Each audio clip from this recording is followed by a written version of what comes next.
Hello guys, yan po yung bahay ng aming mga kambing. Bagong gawa lang po yan at kinukunti-kunti pong ginagawa ng asawa ko yan dahil po siya po ay nagbukid po muna. Meron pa po siyang bumukid din pero sinasaglit-saglit po niya yung ginagawa dahil po sa naaawa po siya sa aming mga kambing na noong pong tag-ulan ay talaga po sila ay nababasa at yun pong nagiging dahilan na sila po ay nagkakasakit.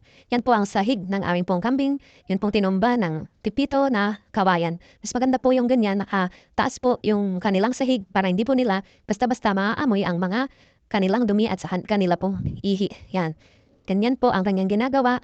Yan. Siya po ay nagsisipag para po yung amin pong mga kambing ay alagaan ng maayos at mapadami. Yan. Salamat sa panonood, mga guys. At comment lang po kayo kung inyo pong nagustuhan ang munting video po na akin pong ginawa. At